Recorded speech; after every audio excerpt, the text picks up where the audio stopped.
We talk a lot about your music, your musical journey, how you started, your personal journey, which is very, like we are touched and you are such an inspiration. So what is your final advice to young musician, maybe who just started, or musician or creative in general, who also like struggling with addiction or like struggling with this kind of like, oh, rock and roll life, and they know it's not good for them, but they just keep doing it anyway because, yes, to be fair, it feels good for the moment. Yeah. So do you want to share your advices for them to just make it in the industry?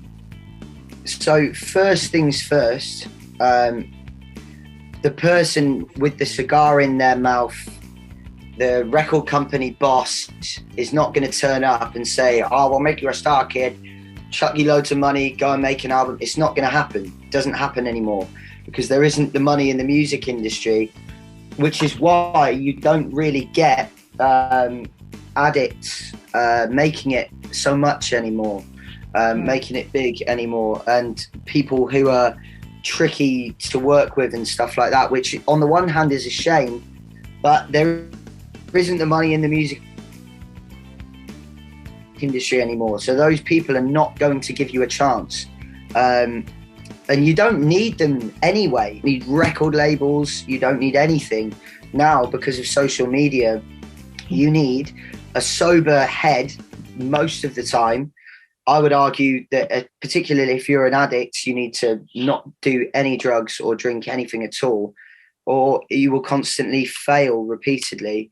But you need to be present on social media and to pay to find, really look into it and find social media marketing companies, not the ones who DM you saying, oh, we'll give you 100,000 follows and all that's bollocks, but really do the research, find a band who you know is doing well through social media, like say what we did with West End Lover, find out who the firm is, in this case Hookings Management, email them. There are loads of companies doing it and it's really great, but I would personally recommend Hookings Management.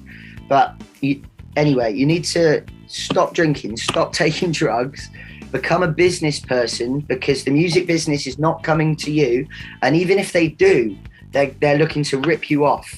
They are not your friend. They're going to take a percentage. They're going to try and mold you into something that you're not.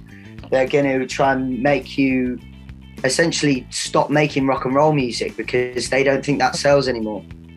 So fuck them. You're going to have to do it yourself, and you can do it, but you've got to sober up, and it's going to be great, man.